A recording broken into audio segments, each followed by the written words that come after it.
dernière table ronde, changer sa communication, communiquer, sensibiliser, s'engager. Donc je demande, on peut effectivement les applaudir.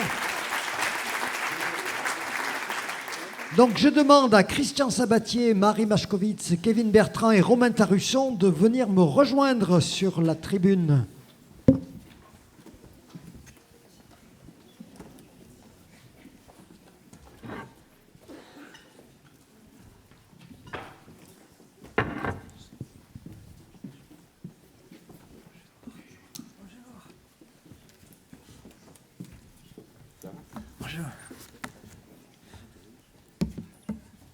Donc, changer sa communication, communiquer, sensibiliser, s'engager.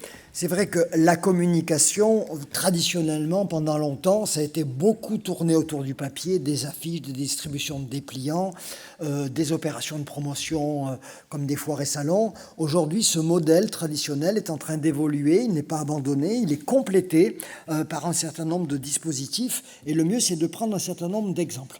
Alors aujourd'hui, parmi nous, on a Marie Machkovitz, Tom Rafting, on se retrouve au bord de l'eau, et c'est une structure qui a été créée en 2007, Tom Rafting, 2 emplois à l'année, 3 saisonniers, et vous avez rejoint le bateau il y a à peu près 5 ans. Voilà, exactement. Alors moi, pour ceux qui se poseraient la question de mon léger accent, je viens de Suisse. Je suis une importation amoureuse parce que j'ai rencontré Thomas, donc fondateur de Tom Rafting en Suisse, et je l'ai rejoint dans les Hautes-Pyrénées il y a de ça 5 ans. C'est ça.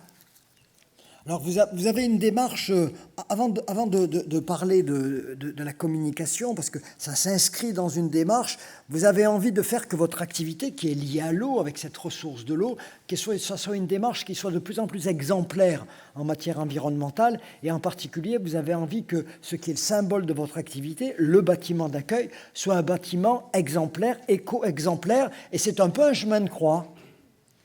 Oui, alors c'est juste. Donc Tom Rafting, c'est une structure qui propose des activités d'eau vive. On est ouvert des vacances de Pâques aux vacances de la Toussaint. Donc on essaye d'avoir des saisons étendues. Et on est très préoccupé par l'état de nos cours d'eau ces dernières années. Je pense que c'est une préoccupation qui est partagée par bon nombre d'entre vous. Et on part du principe qu'aujourd'hui, en tant que prestataire d'activités touristiques, on ne peut plus se positionner en tant qu'utilisateur des milieux.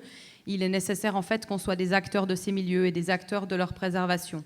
Et nous, on a souhaité en fait développer diverses démarches liées à l'éco-responsabilité et à la durabilité touristique. L'une de ces démarches étant notre nouveau bâtiment qui a été récompensé récemment dans le cadre d'un appel à projet qui s'appelle Base nautique d'avenir. On a essayé en fait de construire un bâtiment avec une ossature complètement en bois, avec des toilettes sèches, avec une consommation d'énergie qui est réduite au strict minimum. Et on a fait effectivement différents calculs pour démontrer qu'on était extrêmement efficace. On a notamment une consommation énergétique sur le bâtiment qui est de l'ordre de 6000 kWh par année. Divisé par le nombre de mètres carrés, on est 5 fois plus efficace que les recommandations 2030 du gouvernement pour le secteur tertiaire. Donc en fait, notre objectif avec ça, c'est de montrer que c'est tout à fait possible, non seulement d'accueillir des clients, mais également de recevoir du public dans des conditions qui sont excellentes, mais tout en respectant des principes de durabilité et d'écologie. Voilà, c'est un peu ça la démarche. Et en 2022, l'année dernière, vous avez eu envie aussi d'avoir cette démarche dans votre communication. Je crois que vous faisiez 10 000 flyers par an. Voilà, alors ça, c'est aussi une de nos petites aventures dans le chemin de l'amélioration.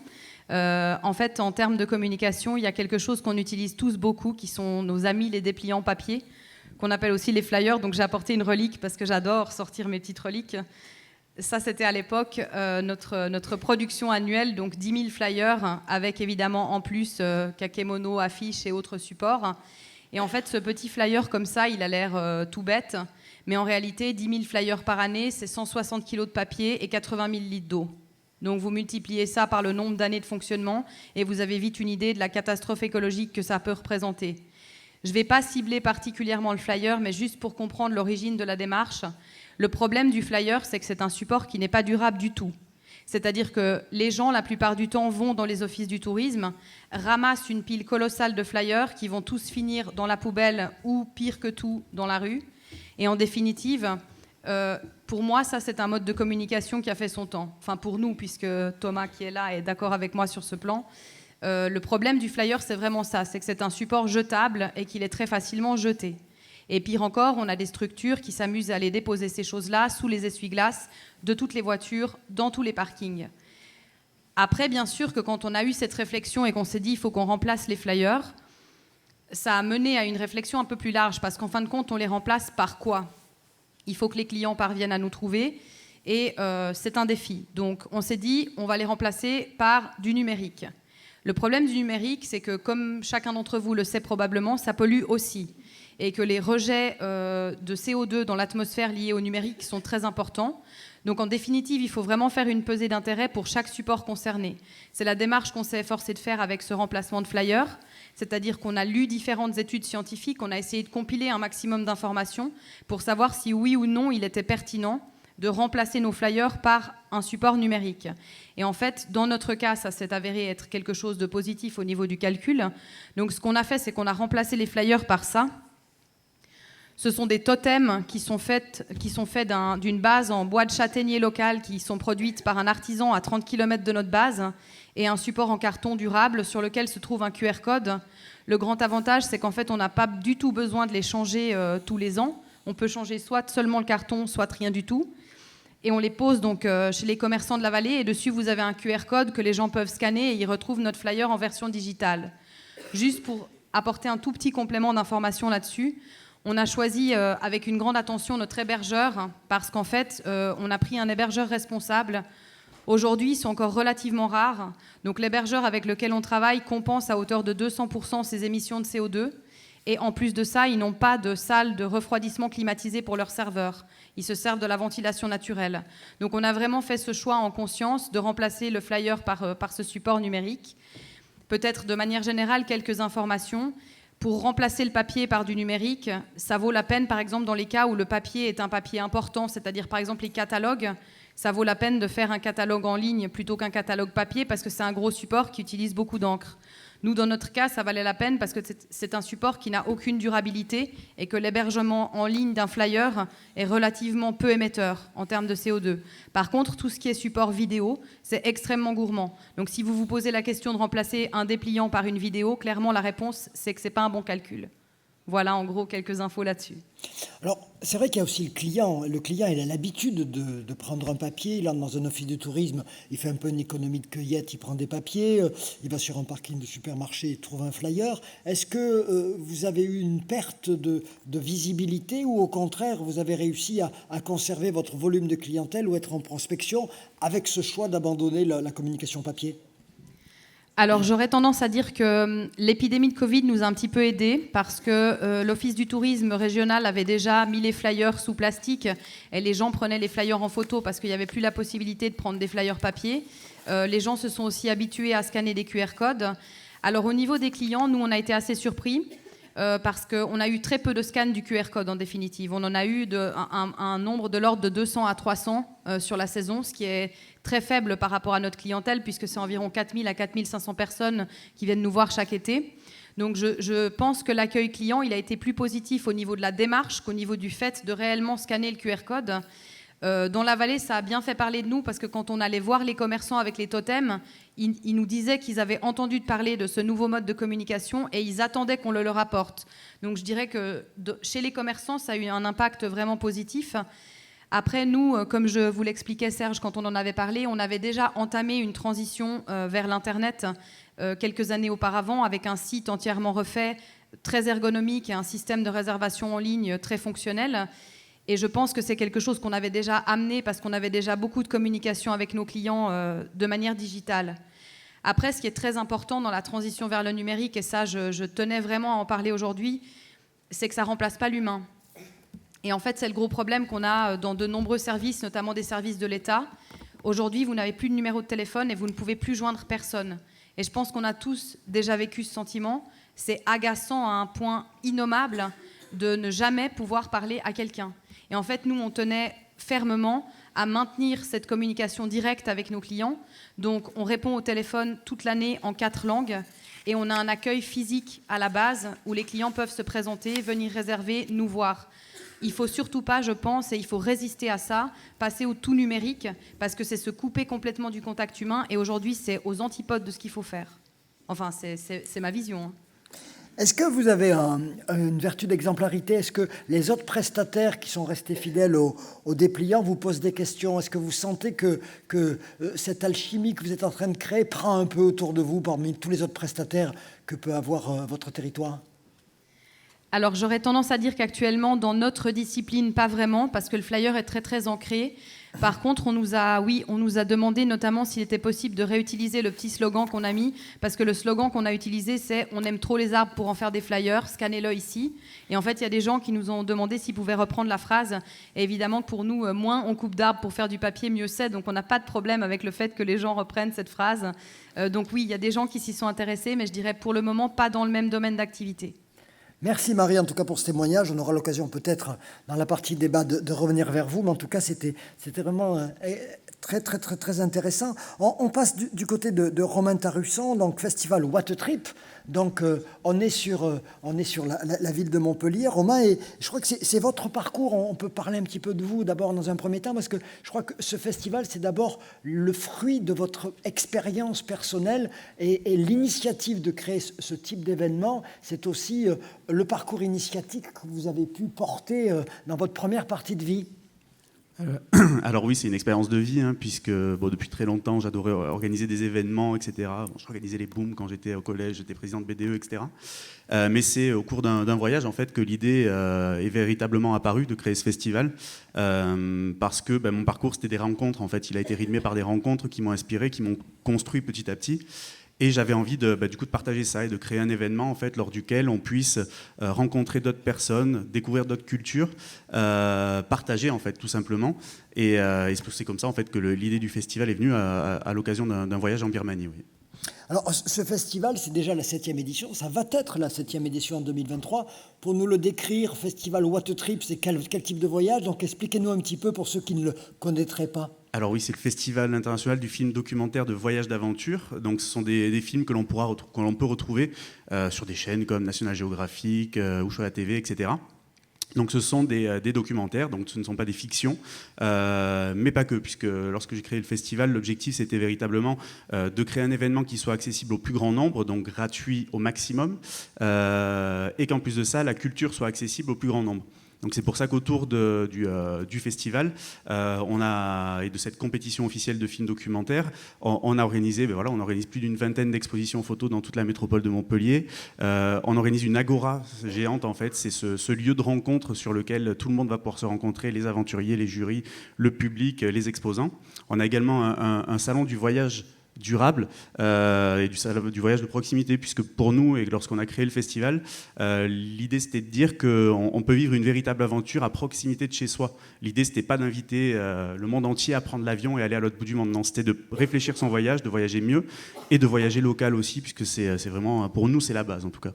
Vous avez 40 000 spectateurs, 40 000 visiteurs aujourd'hui. C'est plus la proximité montpelliéraine. On a un circuit court aussi au niveau des spectateurs. On est oui sur du 50% montpelliérain, puis ensuite on est sur beaucoup du régional. Donc ça commence à devenir national. Ouais. Et vous avez eu ce souci tout de suite d'avoir une approche environnementale pour l'ensemble de votre organisation et la communication en particulier. Alors oui, tout à fait, puisqu'en fait, dès que j'ai créé le festival, je voulais que ce soit sous forme associative, je ne voulais pas créer une société, justement pour que des personnes qui ont les mêmes valeurs que moi et qui en plus avaient des compétences à partager, les mettent au profit de l'événement et donc de l'association. Et c'est pour cela que cette forme a été mise en place, et dès lors, en fait, dans les valeurs que l'on avait posées, couchées sur papier à travers notre charte éthique, la valeur de la préservation de l'environnement et le souci de créer un événement qui soit responsable, puisque voilà, l'industrie événementielle est quand même une industrie qui pollue, hein, qui a des émissions de CO2 qui sont quand même assez monstrueuses, puisqu'on est sur des événements très court, mais qui mobilise énormément de personnes, des semi-remorques, des camions, etc. Donc là, l'idée, c'était vraiment d'engager dès le début une démarche de responsable.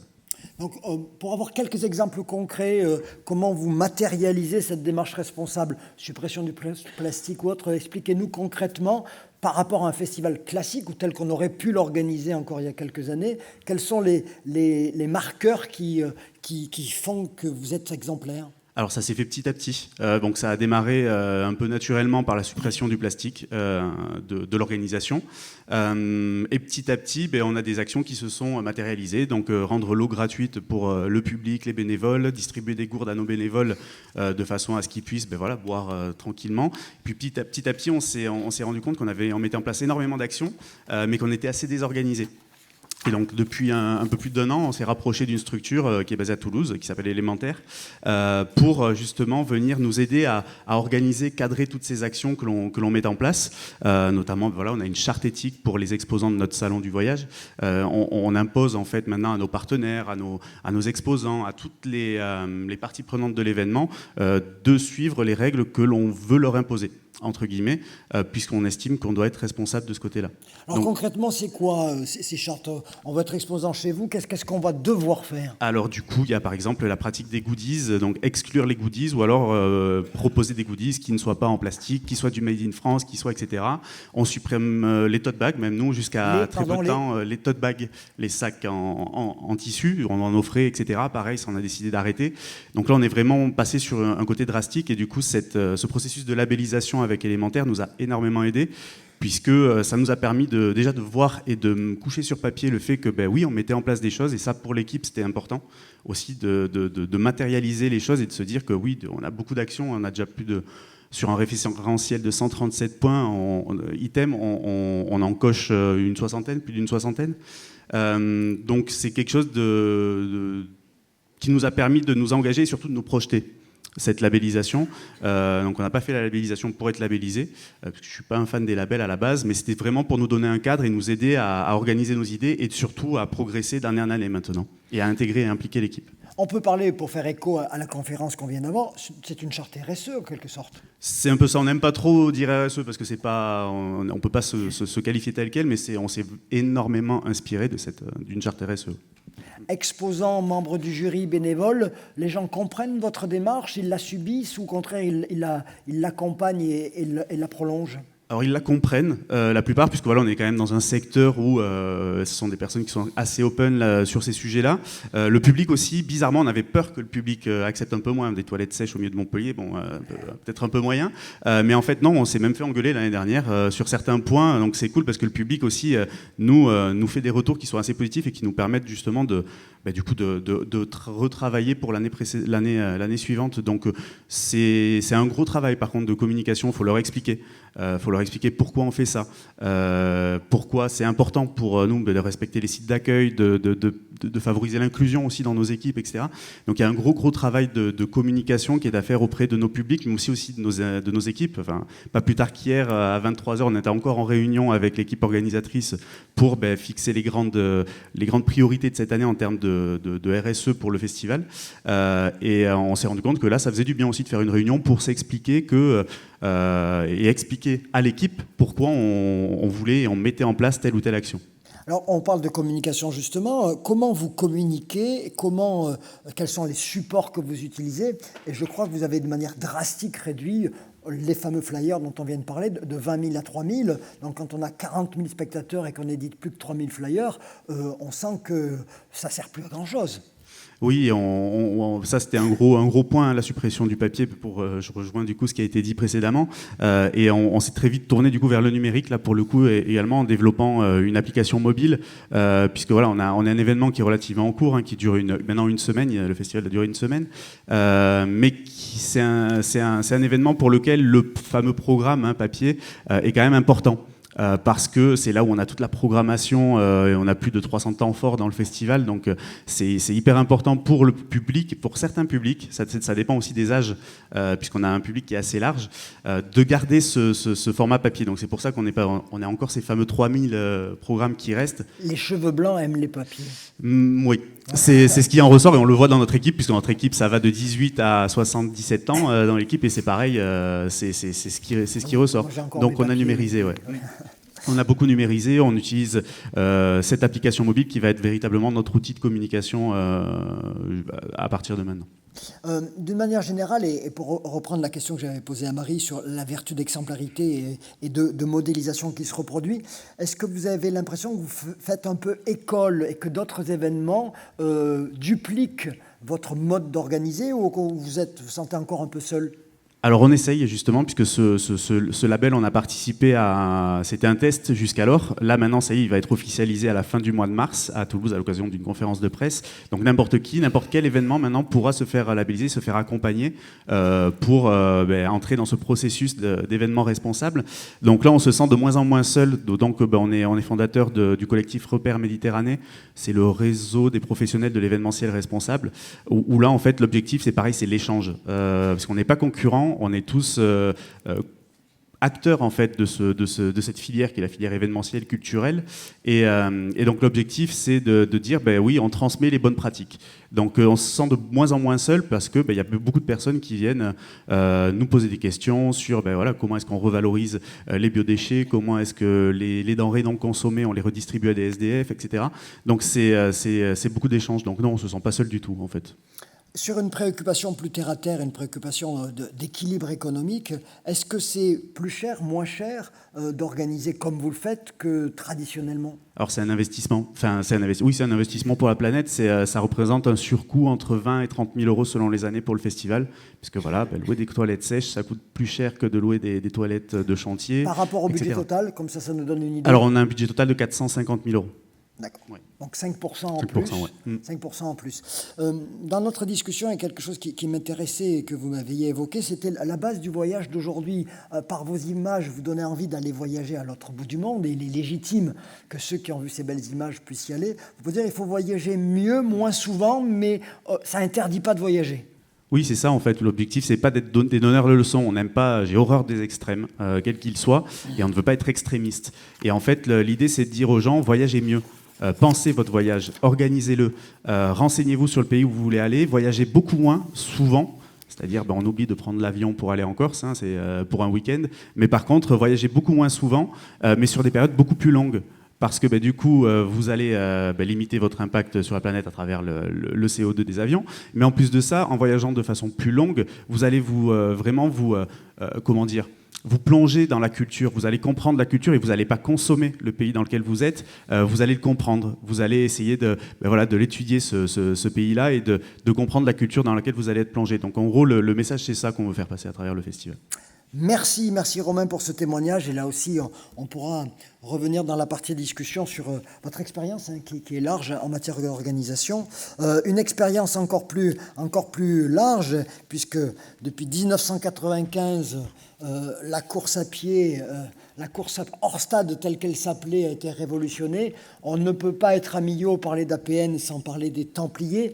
C'est aujourd'hui l'ADN du trail et l'ADN de l'Aveyron, c'est cette grande course des Templiers, aujourd'hui appelée Festival des Templiers.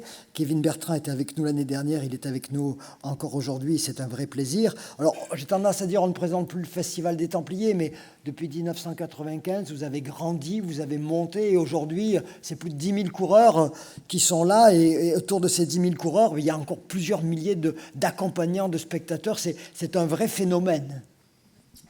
Ah oui, à ce qui paraît, c'est un phénomène. C'est vrai que nous, on l'observe de l'intérieur. Bonjour et merci pour l'accueil à nouveau, c'est très sympa. Alors oui, le Festival des Templiers, vous le connaissez si vous êtes là, je pense, dans le domaine de la pleine nature.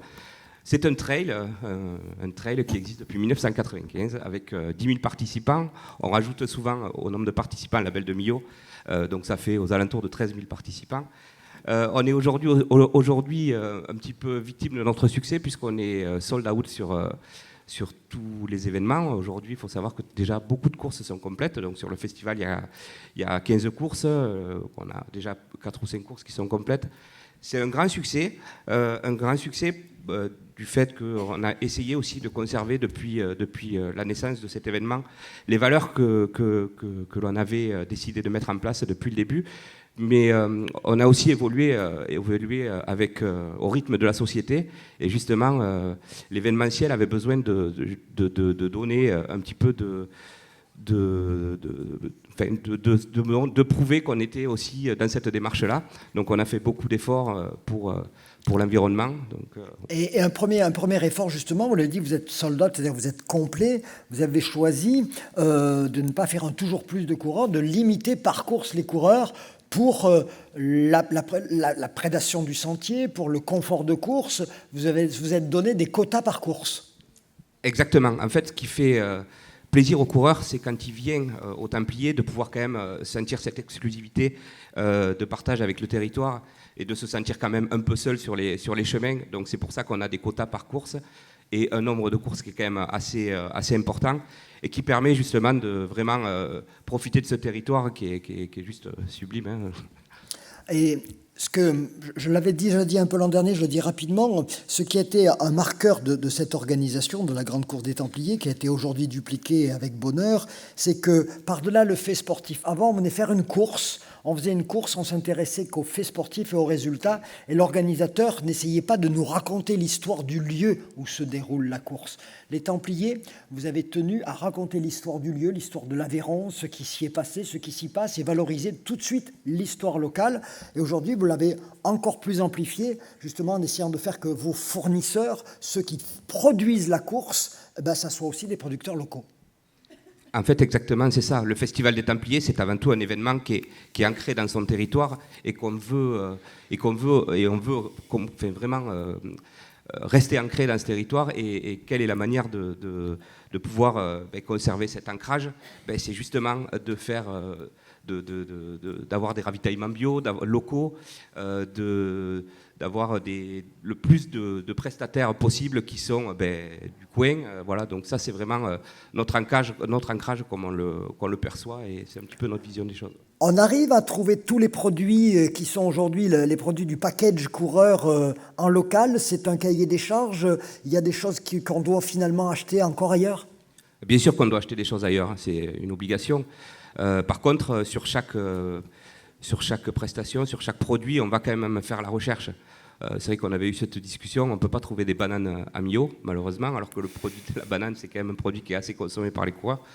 Mais voilà, après, on est quand même dans cette démarche de rechercher à chaque fois le produit local, donc forcément, on est quand même assez garni sur ce territoire, avec le fromage, avec la charcuterie, on intègre ça sur les ravitaillements, ça plaît beaucoup, et c'est ça aussi qui fait la qualité de nos courses et de nos événements. C'est toute cette gastronomie qu'on est capable de trouver à Millau. Ce qui, là aussi, commence à faire école, pas encore assez, mais commence à faire école, c'est cette présence sur site de la communication des partenaires et des prestataires. Vous avez pratiquement éradiqué tout ce qui est arche gonflable, tout ce qui est bannière, tout ce qui est roll-up, en essayant d'avoir plutôt des productions en bois, des productions qui valorisent les signatures de partenaires. Vous avez besoin de partenaires, mais de leur apprendre à communiquer différemment. Exactement, c'est ça. C'est vrai que moi, quand je suis arrivé ici, maintenant, je suis un peu allergique aux oriflammes parce que pour moi, c'est l'ancien temps. Donc, les oriflammes, c'est ce qui représentait, et les arches gonflables, c'est ce qui représentait les événements de course à pied, même d'autres événements à l'époque. Je dis à l'époque, j'espère que ça va changer. Et d'ailleurs, on voit que ça change parce que on prend conscience que ces oriflammes, elles ne sont pas forcément super réutilisables. Elles vont être utilisées 2-3 fois, et puis elle va se perdre, après la voile va se déchirer. Nous, on a fait le choix aujourd'hui d'essayer de montrer déjà en termes de visibilité sur site un événement un peu plus propre. C'est vrai que quand on arrive sur un événement, qu'est-ce qu'on voit? On voit des chapiteaux, on voit des barnums. Déjà, nous, notre chapiteau, c'est du plastique et de la ferraille. C'est déjà assez impressionnant, mais pour le moment, on ne peut pas faire autrement. Mais après, tout cet aspect signalétique avec des oriflammes bleues, rouges, vertes, de toutes les tailles différentes, ça gâchait un petit peu cet aspect joli de l'événement. Donc, on a choisi justement de commencer à harmoniser toute notre signalétique en relation avec nos arches de départ et d'arrivée. Et on a mis en place donc des totems bois, on a posé un peu ça aux partenaires, mais en fait les partenaires au début n'étaient pas forcément réticents, mais maintenant je pense qu'ils ne voudraient pas revenir en arrière. Clairement, par rapport à notre partenaire principal aujourd'hui qui est la marque Oka, pour leur faire switcher là-dedans, ça n'a pas été très compliqué, mais maintenant par contre on voit que sur des stands ils font du bois, ils font des efforts, donc je pense qu'on est un peu moteur aussi auprès de nos partenaires pour qu'ils puissent aussi, ces gros industriels, faire des efforts. Alors là où Sur les trails, on en souffre parfois quand on regarde ça de l'extérieur. On souffre non pas du coureur qui court sur le sentier, mais de son assistance qui suit en voiture et qui veut aller le voir en ce qu'on appelle les bases de vie, les ravitaillements. Et là, vous essayez aussi de travailler sur comment on peut réduire cette caravane de voitures qui suivent le coureur, et vous essayez d'inciter, et vous prêtez même maintenant, vous allez faire une expérience en prêtant des vélos pour pouvoir accéder à la dernière base de vie. Ouais, c'est ça. Donc c'est effectivement, c'est pas la caravane du Tour de France quand même, les Templiers, mais ça déplace du monde. Et bon, c'est vrai que le mari ou la femme veut forcément voir son coureur ou sa coureuse sur la course, et on peut pas l'empêcher d'aller l'encourager ni le ravitailler. Maintenant, on pourra pas le faire à chaque fois, mais c'est vrai qu'on a monté cette opération cette année de prêter des vélos, donc des vélos qui seront recyclés. Donc on a vu une association qui était assez intéressante. Donc on va prendre contact avec vous tout à l'heure, mais on va essayer de recycler des vélos, des vieux vélos, pour les mettre à la location, une pseudo-location, pour qu'en fait les accompagnants puissent aller voir leurs coureurs sur Masse Bio, qui est en fait un des derniers points où on peut vraiment voir son coureur, et qui est assez réputé aussi. Et donc l'objectif, c'est d'essayer de faire aller les gens, qu'ils y aillent en vélo, qu'on essaye au moins sur cette dernière partie d'être moins en voiture. Et après, peut-être de le répertorier sur d'autres points. Voilà, tout à fait. Donc pour recouper la problématique de cette table ronde sur la communication, aujourd'hui, on peut dire que les Templiers ne produisent plus aucun support papier. Vous êtes complètement aujourd'hui sur le web. On est à 100% sur le digital, sur le web et les réseaux sociaux, effectivement. Ça va pas te plaire, Serge, mais c'est vrai qu'on est un peu, malheureusement, par rapport au papier, du coup, on revient en arrière. Bon, on vient du même milieu à la base de l'édition, mais effectivement, on a fait ce choix-là aussi parce que on avait les exposants qui venaient sur le salon, qui donnaient, pas tous, mais un flyer qu'on mettait dans les poches des coureurs. Donc c'était, je pense, valorisant à l'époque, mais le flyer, on doit s'en défaire quand même. Et effectivement, on n'a plus de vrai support papier pour faire notre communication, clairement. Alors, est-ce qu'il n'y a pas une perte d'information ? Cette communication, elle a deux moyens. Bien sûr, c'est séduire, mais c'est aussi informer. Et on sait que quand on est sur ce type d'épreuve, informer sur les horaires de départ, la composition des ravitaillements, l'accessibilité à la base de départ, les barrières horaires, c'est important. Est-ce qu'il n'y a pas une perte en ligne ? Parce qu'autant le document, on l'a, et le soir dans sa chambre, on le regarde, alors que ce que l'on va voir sur Internet, c'est pas sûr qu'on aille le regarder. Est-ce que vous avez la certitude qu'il n'y a pas de perte d'information ? La chance qu'on a avec le trail, c'est que c'est devenu une véritable économie. Donc il y a tout un tas de startups qui se sont associées à ce secteur-là. C'est un secteur qui est très puissant aujourd'hui, qui est même en forte augmentation. Et donc toutes ces startups nous ont amené leurs propres solutions. Maintenant, on a des applications qui nous permettent de suivre en temps réel le coureur, de savoir où il est, de savoir quel ravitaillement on peut faire. Tout, en fait, on a toutes les informations sur des applications, même pour les bénévoles, on a des applications. Enfin voilà, il y a vraiment, on a rencontré une personne tout à l'heure qui développe aussi des applications. Donc en fait, ça a été dans une logique que voilà, on a été accompagné par des startups qui sont dans le milieu là pour pouvoir nous dégager du papier.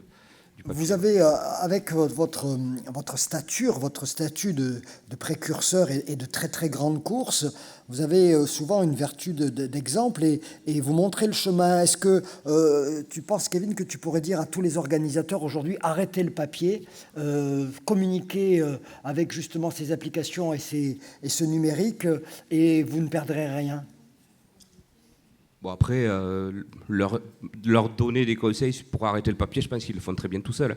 Je pense que les organisateurs prennent tous conscience que on doit être dans le même objectif. Après, effectivement, non, moi j'ai pas la prétention de dire arrêtez de faire ça ou faites comme ça, quoi. Mais je crois qu'effectivement, une petite expérience, c'est une anecdote, mais l'an dernier, c'est bientôt, dans quelques jours, le plus gros salon avec vous, c'est le salon du Marathon de Paris, Running Expo. Et je regardais, et parfois on se fixe sur quelque chose, je voyais 2-3 organisateurs donner des flyers à des coureurs, qui les regardaient, qui les mettaient dans la poubelle, et très régulièrement, le personnel de service qui venait vider les poubelles. Et donc c'est vrai qu'on a une sorte aujourd'hui de circuit court de la distribution qui n'intéresse plus personne, quoi. Donc effectivement, là-dessus, on évolue. Dernière chose, Kevin, parmi les incontournables, ce qui fait la ritualisation des grandes courses, il y a le fameux T-shirt finisher. Hein, c'est-à-dire on arrive et puis on veut pouvoir dire à la terre entière on a participé et on va après le porter jusqu'à ce qu'il soit complètement élimé pour bien montrer qu'on a participé. Est-ce que le T-shirt finisher fait encore partie de la panoplie des Templiers ? Ben, le T-shirt finisher, c'est un long débat. Maintenant, je pense que dans pas longtemps, on arrivera à le fabriquer en France. Donc aujourd'hui, on a un cahier des charges où on s'impose d'avoir un T-shirt en polyester recyclé ou au bio ou avec du coton bio. Enfin voilà, on s'impose des choses. Maintenant, l'objectif, c'est quand même de trouver sous très court terme un fabricant français pour pouvoir le proposer, parce qu'aujourd'hui, on est encore pas capable de s'en défaire, le T-shirt finisher. Et notamment quand c'est quand même un événement majeur, les gens ont quand même envie de revenir avec le souvenir et de montrer de leur fierté d'avoir couru des Templiers. Et là aussi, pour l'anecdote, je suis même organisateur d'épreuves et on se pose cette question-là. Et de plus en plus aujourd'hui, ceux qui fabriquent les t-shirts, et la semaine dernière, je recevais un message mail de promotion. J'avais donc 3 prix pour acheter mes 3000 t-shirts. J'avais le prix production Asie à 2,90 €. J'avais le prix production Europe à 29,90 € et le prix production France à 49 €. Ce que je vous dis est vrai. 2,90 €, 49 €. Donc, vous voyez que c'est... Le coureur va couiner quand même parce qu'il va le payer le t-shirt. Exactement. Donc ça va être un peu compliqué. Après, on est quand même sur une réflexion d'un t-shirt fabriqué à Millau.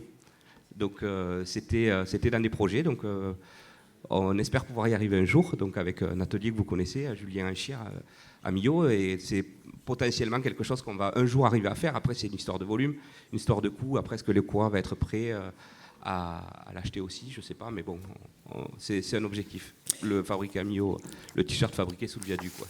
Merci Kevin et bon vent à l'édition 2023 de la grande course des Festival des Templiers. J'ai encore l'ancien vocabulaire, le Festival des Templiers. Dernier intervenant de cette dernière table ronde, Christian Sabatier. Christian Sabatier, bonjour. Alors ADT dans l'Agence départementale du tourisme de l'Aveyron. Donc c'est vrai que les ADT et précédemment les CDT ont été des très très très grands pourvoyeurs de papier. Hein. On connaît tous toutes ces grandes éditions, les quantités et les stocks qu'on pouvait même parfois faire durer quelques années ou qui s'accumulaient dans les arrières salles des CDT qu'on essayait de passer sur les stands. Alors aujourd'hui, on peut dire que vous avez opéré de nombreux changements de communication. Oui, bonjour à tout le monde. Alors, on est ADT, mais maintenant on est même ADAT. Donc, on est Agence départementale d'attractivité et de tourisme. Donc, on touche encore aussi à des sujets plus larges que le tourisme. Et les notions de papier aussi sont évoquées dans ce domaine-là. Effectivement, dans les choix que l'on fait en termes de communication, il est intéressant de prendre des initiatives, mais ce n'est pas toujours évident de les prendre, puisque effectivement, dans le domaine du tourisme notamment, la notion du papier est encore importante, puisqu'on touche un panel de population très, très large, avec encore des consommateurs de papier. Mais c'est d'arriver aujourd'hui à trouver un certain équilibre en fait, dans nos distributions de documents et dans la façon de communiquer. Et effectivement, depuis plusieurs années, dans les choix qui ont été faits, on a beaucoup investi sur le digital, sur le numérique, donc en termes d'outils avec nos sites internet, sur la promotion du département. Aussi par rapport aux outils, en fonction de la donnée qui bouge beaucoup, parce que la problématique du papier aussi, c'est que ça reste statique et ça peut être très vite obsolète. Donc on a fait attention à tout ce qui était données chaudes, de pouvoir en fait la mettre à jour assez régulièrement, mais de la donner à disposition. Donc notamment tout ce qui est agenda. Donc on a développé une application qui est sortie en Aveyron, qui nous a permis d'avoir un agenda à jour pour tout le monde et de façon numérique et d'éviter d'avoir du papier. Après, au niveau de nos guides, on a toujours un guide d'appel que l'on sort toutes les années. Mais dans nos choix, dans ce qu'on a fait, c'est que depuis quelques années, et notamment le Covid nous l'a bien prouvé, parce qu'on s'est retrouvé dans une première année de Covid avec un stock de fin d'année important. Et notre objectif, c'est de pas du tout de jeter. Donc on avait réutilisé l'année suivante le même document en faisant le choix d'expliquer pourquoi on réutilisait le même document. Et depuis cet épisode-là, on ne date plus nos documents. On essaye de mettre une information qui est pérenne à l'intérieur, Donc, c'est-à-dire nos atouts les plus réguliers qui restent de manière longue dans le temps. Et on renvoie en fait depuis nos supports avec des QR codes ou avec des liens vers du numérique avec des données qui peuvent complètement évoluer. Donc ça nous permet de toujours en fait avoir un document base qui nous permet de séduire tout le monde et ceux qui sont consommateurs encore de papier et qu'on peut pas éviter. Mais en même temps, ça nous permet aussi de réduire les quantités et de renvoyer vers du numérique. Vous essayez de structurer aujourd'hui les APN, vous essayez de travailler avec ces filières et je crois que vous avez souffert de filières parfois un peu diffuses avec la difficulté à les coordonner. Oui, sur les activités, c'est vrai qu'aujourd'hui sur certains secteurs, il y a des filières qui sont existantes depuis de nombreuses années. On sait que sur le volet des activités de pleine nature, c'est un marché qui est complètement un peu plus diffus et qui est plus complexe en fait à organiser. Et donc effectivement, c'est vrai que dans la coordination et dans la méthode, dans les façons de faire, on voit des choses bien différentes en fonction des prestataires d'activité. Et c'est pas forcément effectivement la filière la plus facile à aider à se coordonner. Même si aujourd'hui on fait tout, on a des personnes en interne qui appuient en fait les différents territoires à essayer de coordonner en fait au mieux la valorisation des différentes activités du département en termes d'activités de pleine nature. Mais ça demande encore un travail qui doit continuer à se faire. Vous travaillez par niche, vous essayez de travailler par niche ou par filière? Oui. En fait, on essaye de travailler en segmentant par niche ou par filière, par thématique sportive, par rapport en fait aux atouts que l'on possède sur le territoire. Avec l'ensemble de l'offre qu'on a sur le territoire, il y en a certaines qui sont beaucoup plus affirmées et certaines qui s'affirment. Je parle de la randonnée qui est déjà structurée depuis très longtemps, le trail qui s'est structuré depuis ces dernières années avec la naissance d'espaces trail différents dans le territoire. Donc ça nous permet de segmenter et aussi derrière nous, au niveau départemental, d'avoir des actions de communication beaucoup plus ciblées. Et ce qui nous permet, notamment grâce au digital, de pouvoir avoir des actions en fait à forte valeur ajoutée, tout en n'essayant pas de consommer ni du papier pour atteindre cette clientèle-là, même si on a encore besoin, puisqu'ils sont utilisateurs de données pratiques. Le mobile est en place et permet d'embarquer des circuits dans des applications, etc. Mais on s'aperçoit encore pour faire quelques salons très précis, thématiques, on ne fait plus du salon grand public. Au moins, ça nous permet vraiment de nous recentrer avec des outils très, très particuliers. On s'aperçoit qu'on a encore besoin du papier et les itinéraires, d'offrir des itinéraires, de faire montrer les itinéraires qu'on a sur un territoire. Ça reste important.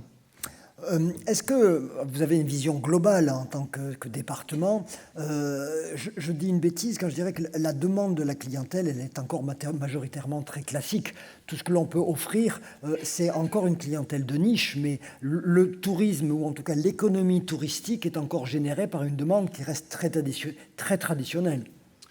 Oui, en fait, on la voit évoluer. Je pense que quand on parle des évolutions liées à l'environnement, liées en fait à la manière de consommer, quand on parle comme ici, on parle de choses très actives ou qui ont été déjà très loin.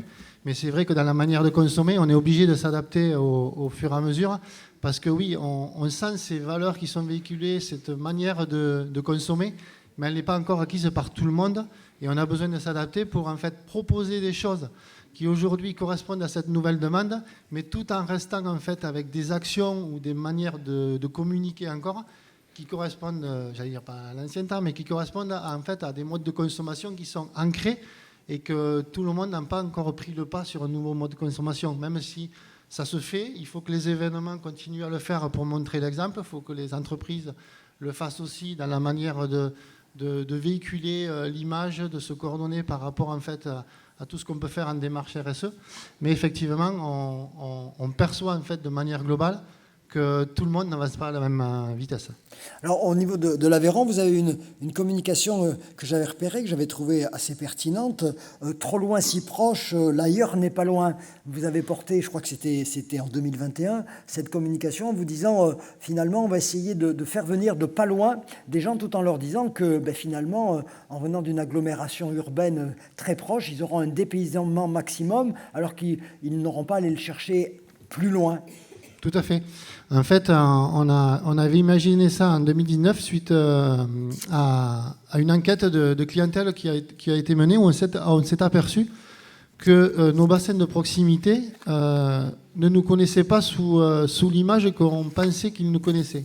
C'est-à-dire que, par exemple, des Toulousains, aujourd'hui, nous considéraient comme loin, pas accessibles à la montagne et avec peu d'activités à faire.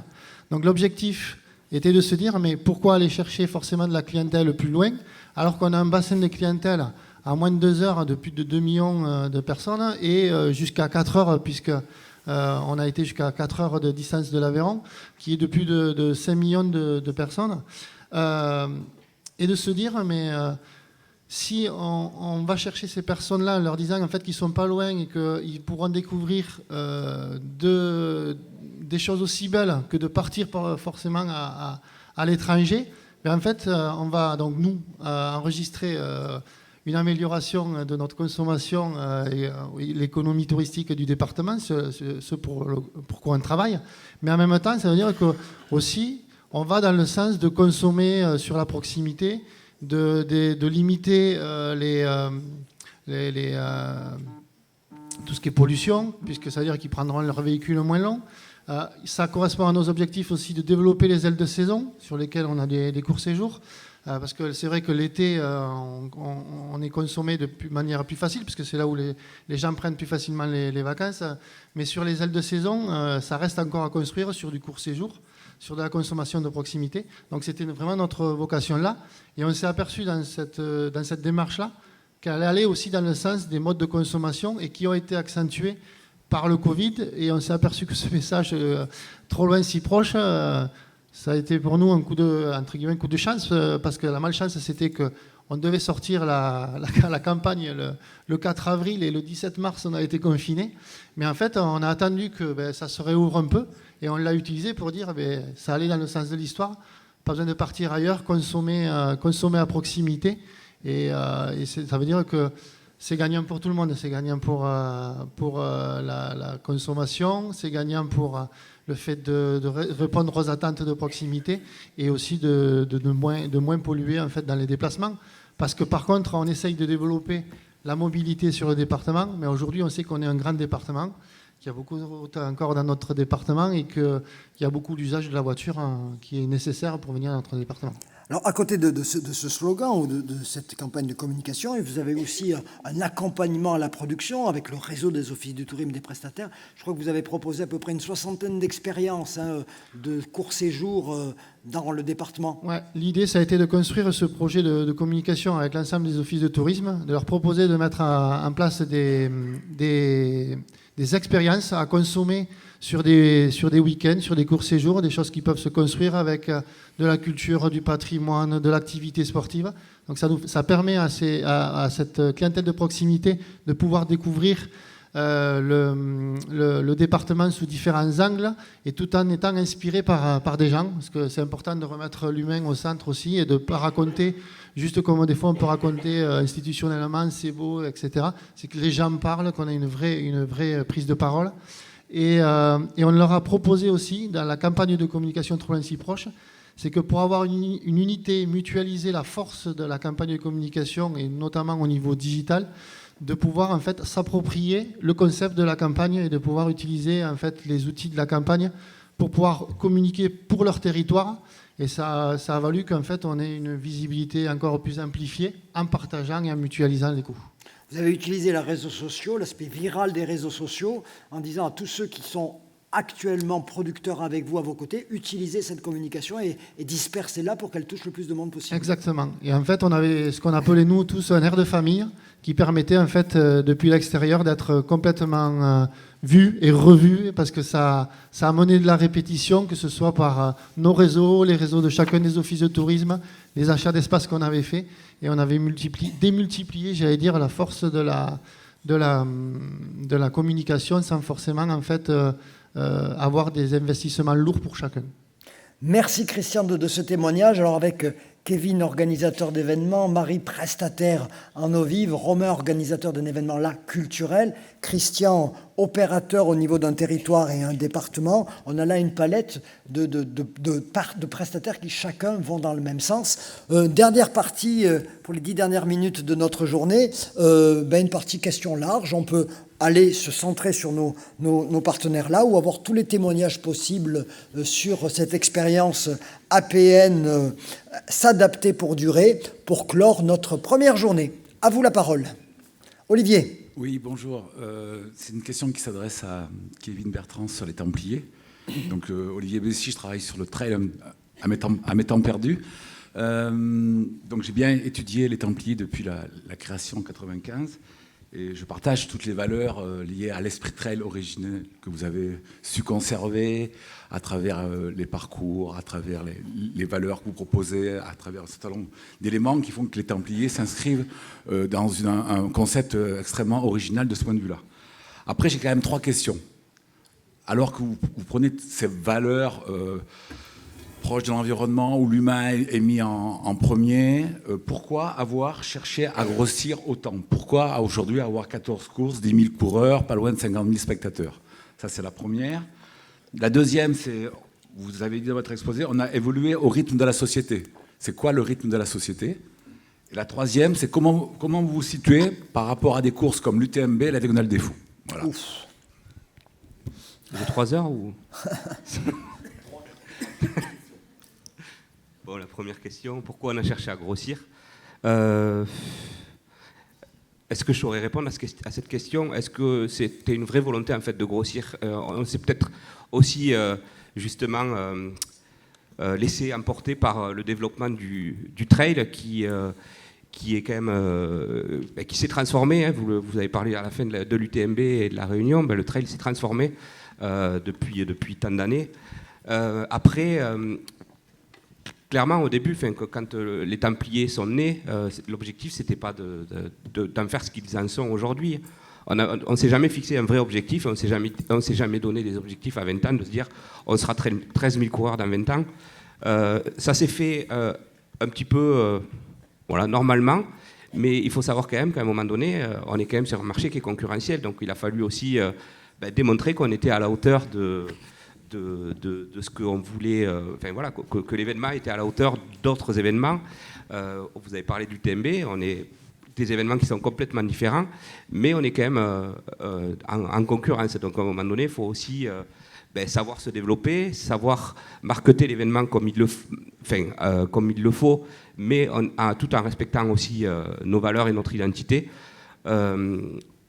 Après, l'idée de développer cet événement, c'était aussi parce que, au bout d'un moment, les collectivités aussi nous ont soutenus dans certains projets, justement pour aller chercher peut-être des entrepreneurs, pour aller chercher des nouveaux arrivants sur le territoire. Il faut savoir qu'on est quand même dans un territoire qui est quand même rural. On est un événement qui est, tout à l'heure, je rentendais un petit peu le mot attractivité, et ça m'a fait vraiment plaisir parce qu'on est un événement très attractif pour le territoire, puisqu'on fait venir des gens sur un plan touristique, mais on fait aussi venir des gens sur un plan... les gens viennent s'installer à Millau parce qu'ils ont découvert le territoire grâce aux Templiers. Donc, il y a des entreprises qui s'installent aussi sur le territoire parce qu'ils ont connu Millau grâce aux Templiers. Ça peut arriver, il y a des arrivants tous les ans d'ailleurs. Donc ça, c'est des choses qui nous motivent aussi, parce qu'on porte aussi tout un territoire, hein, on en parlait tout à l'heure. Donc voilà, je ne sais pas si j'ai précisément répondu à votre question, c'est un peu difficile, mais on pourra en parler. Je sors de mon rôle, mais rajouter un élément à ta réponse, là c'est un élément vu côté des coureurs. La grande course des Templiers, celle de 65, 70, 74, elle n'est pas ouverte à tous, elle est difficile, elle est exigeante. Et en multipliant les formats, vous avez offert du rêve à ceux qui n'étaient pas capables de faire ces 75 km. Et donc les formats de 18, les formats de 30, de 37 permettent d'en être sans avoir aussi le risque de partir sur ce long format. Exactement. Il a fallu aussi proposer une offre, c'est une offre différente parce que 80 km, personne. Si tu n'es pas entraîné, tu ne peux pas faire ça. Donc forcément, et pour rendre le trail accessible, on a rajouté des petites distances, ce qui a permis aux compagnons, compagnes, de venir courir. Et on le voit dans les réseaux sociaux, puisque les gens disent « j'ai couru les Templiers », même s'ils ont fait que le 18 km de la Mona Lisa. Ah ben ouais, même certains qui ont fait la Belle de Millau, des fois ils disent qu'ils ont fait les Templiers. Hein. Exactement. Mais pourquoi pas finalement, hein, on apporte un peu de joie et de bonheur à tout le monde.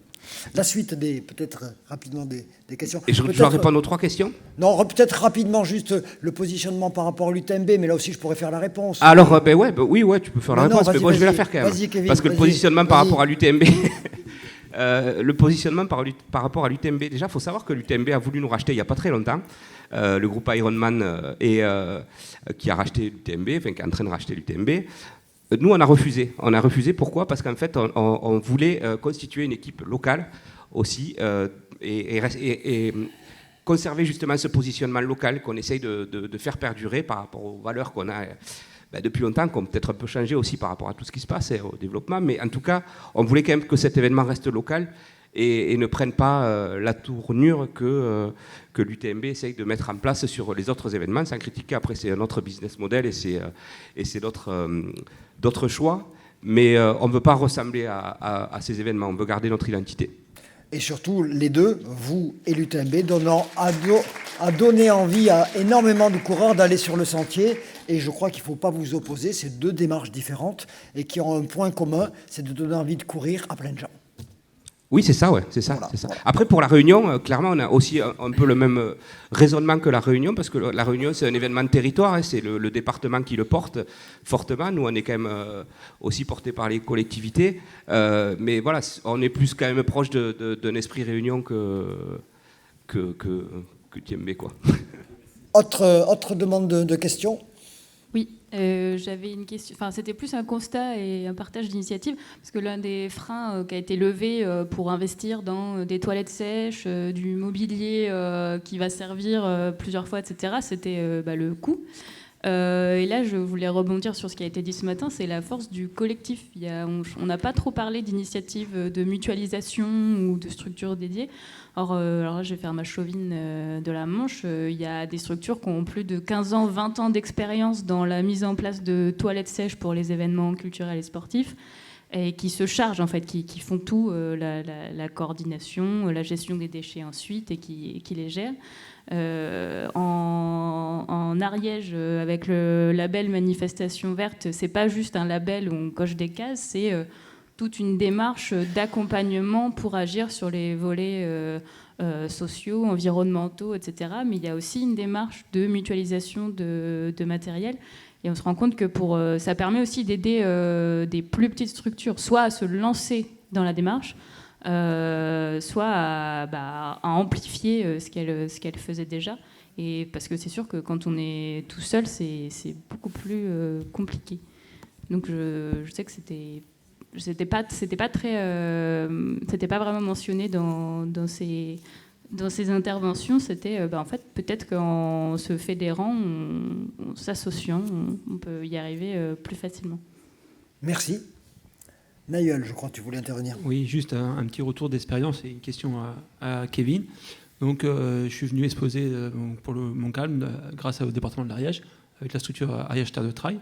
Et donc, on s'est posé la question comment communiquer avec un facteur clé qu'on a évoqué toute la journée, le flyer. Donc, on s'est posé la question. On a une photothèque de qualité avec des photographes qui viennent sur notre manifestation. L'ADT de l'Ariège avait fait un slogan très pertinent autour de libre. Donc, on a décliné notre photothèque avec des supports libres sous format de carte postale pour essayer de limiter l'impact jetable du flyer. Donc, ça a eu un bel accueil. Au début, les gens n'ont pas trop compris, mais on leur a expliqué notre démarche et ça a été bien reçu. Ma question, et on en a parlé ce matin avec ASO et dans les grandes manifestations comme les Templiers, l'exemplarité, elle est très importante, elle donne le ton à toute la filière.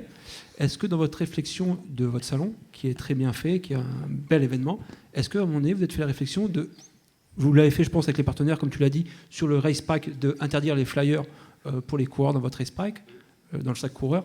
Est-ce que vous avez eu une réflexion sur le fait d'imposer ou de limiter aux exposants le fait de donner des supports jetables ou pas éco-responsables? Est-ce que c'est une réflexion? En fait, c'est un peu la même question que tout à l'heure, mais on ne peut pas trop imposer aux organisateurs aujourd'hui. Ils ont leur propre démarche. Je pense qu'on peut être moteur dans ce qu'on fait. À l'initiative de choses, et voilà, mais après aller dire aux autres de faire comme nous, voilà, c'est pas... C'est donner envie plus que contraindre. Exactement, c'est ça. Aujourd'hui, on voit clairement au niveau de la signalétique, c'est en train de changer. Moi, je regarde beaucoup sur les réseaux sociaux, les arches en bois, les arches en plastique, il ne va plus y en avoir beaucoup dans pas longtemps. Et je pense que voilà, on prend conscience de ça. Voilà. Et puis en plus, franchement, c'est beaucoup plus beau une arche en bois qu'une arche en plastique, pour parler du flyer. Mais bon. Autre question dans l'assistance et dans la salle, madame. Oui, bonjour, Marie-Pierre Meillan, PETR, Pays des Nestes. J'avais une question encore pour les Templiers, désolée. Vous avez parlé des mobilités décarbonées, donc notamment par rapport là, au projet sur les vélos, pour aider les accompagnateurs à aller voir leurs athlètes. Je me demandais, est-ce que vous avez aussi travaillé sur comment les gens qui viennent de toute la France sur votre festival viennent? Est-ce que par exemple vous faites une promotion vraiment active du covoiturage? Est-ce que vous avez des statistiques là-dessus? Voilà. Effectivement, on est dans un... Aussi, quand même, il faut prendre le contexte. Vous êtes venus à Millau, vous ne venez pas tous de Millau. C'est quand même difficile d'accéder à Millau en train, déjà. Ça, c'est une première chose. Et aujourd'hui, tout particulièrement. C'est clair. Aujourd'hui, c'est chaud. Voilà, donc déjà, c'est pas facile d'accéder en train. On est en train de travailler sur un partenariat. Alors, c'est en cours, ça ne se fera peut-être pas cette année, mais avec un partenariat SNCF pour justement faire venir des trains templiers, un peu comme ça se fait sur les grands événements. Est-ce que ça va fonctionner? Parce qu'une fois que le coureur il arrive en train à Montpellier, qu'il doit prendre le bus jusqu'à Millau, et qu'il arrive à Millau, que son hôtel est au Rosier, enfin, voilà, il va y avoir un petit problème quand même. Il faut savoir que il y a pas mal d'hôtels en centre-ville, mais c'est vite complet. C'est normal, 10 000 personnes, il faut les loger quand même. Donc voilà, il y a plein de problématiques qu'il faut prendre en compte par rapport au positionnement de Millau. Après, effectivement, on sollicite les gens à covoiturer. Et après, c'est aussi, justement, pour répondre aussi à la question du monsieur tout à l'heure par rapport à la société, les gens essayent de le faire d'eux-mêmes maintenant. Et donc, ils l'ont un peu dans la tête, ils viennent beaucoup en club, ils viennent en famille, donc voilà. Donc, on les incite à covoiturer, on essaye d'avoir un partenariat avec le Blablacar, on essaye avec la SNCF pour pouvoir valoriser ces choses-là. Mais bon, c'est pas facile, on ne peut pas imposer, encore une fois, ce genre de choses. Merci Kevin. Autre question, monsieur? Alors, Lautaro Labrin, directeur d'office de tourisme, j'ai quelques petites réactions. Donc, ça fait un bon moment maintenant que les offices, on n'est pas des distributeurs de flyers à tire-larigot. Quand on nous demande un renseignement, on fait un renseignement élaboré et ciblé. Si vous nous demandez des renseignements sur les activités de pleine nature, on ne vous fait pas un package avec 50 flyers de toutes les activités de pleine nature. On va vous poser 10 questions et vous donner l'activité qui vous convient. Donc ça, c'était juste parce que c'était un peu, ça m'a un petit peu embêté d'entendre ça. Ensuite, tout le monde... pose un poids incroyable, j'ai l'impression, sur les grands événements. Il faut que vous soyez exemplaires. Je pense que les petits événements, on a tout autant un devoir d'exemplarité. On a une personne qui fait un événement plus petit, bien qu'il soit grand quand même, et qui a complètement proscrit les goodies. Et je trouve que c'est un très bon exemple. Nous, je pense qu'on est plusieurs offices à le faire et à avoir complètement arrêté les goodies plastiques, par exemple, ou des goodies qui traversent la planète Terre. Vous avez parlé des t-shirts, mais effectivement, il faut qu'on réfléchisse aussi que le t-shirt à 2,90 €, il est certainement fabriqué par des enfants. Donc ça, il faut le prendre en considération aussi. Et pour le t-shirt finisher, on pourrait très bien imaginer un flocage sur place. Le jour de l'événement, la personne amène son propre t-shirt et elle a quand même son t-shirt finisher. Ça vous éviterait d'avoir à acheter des t-shirts. Donc, je pense que l'adaptation, c'est aussi de l'inventivité. Et il faut parfois oser, mais voilà. Vous avez 1000 fois raison, c'est vrai. Vous viendrez floquer les t-shirts, hein. Avec grand plaisir, en cyanotype. Serge, si je peux réagir à cette remarque. Donc moi, je suis organisateur d'un petit événement dans le cadre des courses du Challenge du Mont-Calm. Donc la Pika Pika, c'est l'ultra avec le plus gros ratio kilomètre dénivelé du monde. il y a 109 km et 11 500 mètres de dénivelé. Alors je peux vous dire que sur une veste finisher ou sur un t-shirt finisher, ça peut envoyer. Et nous, on a refusé de le faire. Donc on a décidé, en plus on a fait un aspect sociétal dessus. J'ai une amie qui a perdu son travail, qui s'est mis à faire des lots artisanaux. Et en fait, on a fait un socle en bois avec un cairn, avec finisher, pica-pica, et on l'a offert aux coureurs. Clairement, c'est un parti pris qu'on a pris, fort, qui a été accueilli à 90% très bien, mais parce qu'on a une clientèle qui n'est pas la clientèle, c'est pas comme aux Templiers. Les gens ont une autre vision, et donc ça, on a pu le faire.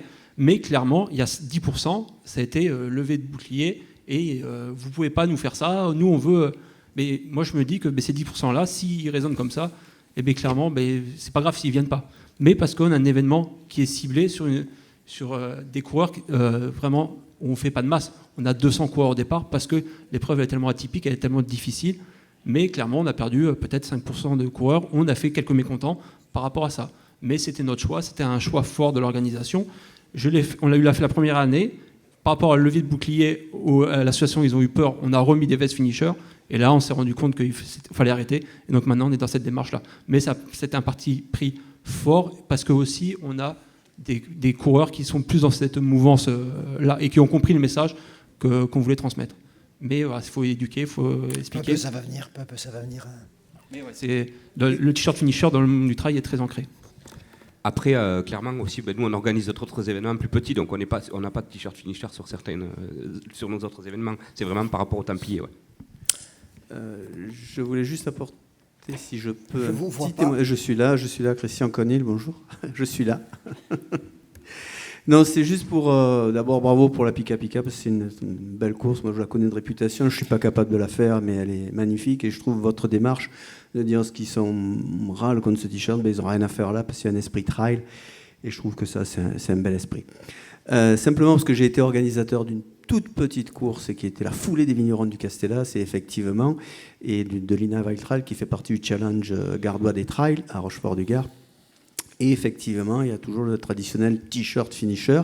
Alors on a eu fait, et les flyers à distribuer, et les gens qui viennent sur les courses.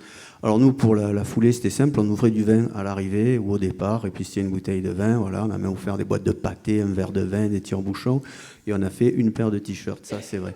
Mais par contre, pour tous les flyers et les gens qui venaient distribuer sur le site, on avait mis une case sur notre site, les courses amis, et tous les gens qui voulaient venir distribuer des flyers sur le site, on disait, écoutez, on va faire la promo sur notre site de votre course et on invitera nos coureurs dans le mail à aller voir les courses amis qu'on aime bien et qui sont des copains et à vous inscrire. Voilà, c'était une petite manière qu'on avait trouvée pour éviter de se retrouver avec 20 courses à l'arrivée et qui vous donnent des papiers qu'on jetait. Voilà. Merci de votre témoignage. Bien, il est 18h06, la première journée des rencontres partenariales a vécu, elle a bien vécu. Je peux vous dire vraiment que l'équipe du CRT, l'équipe de Millau, avait quand même quelques craintes par rapport à cette journée. Vraiment, un très très grand merci à tous ceux qui ont participé sur la scène, à vous qui avez été présents. C'est un grand plaisir et une vraie satisfaction par rapport à tout le travail accompli que de vous avoir avec nous aujourd'hui. Je vous donne rendez-vous avec l'Office du tourisme, je crois, à 19h pour ceux qui sont inscrits à la visite. Demain matin pour ceux qui sont inscrits aux activités sportives à 8h. Et puis pour tous les autres, à 9h30 ici, dans le même lieu. Merci à tous. Belle soirée.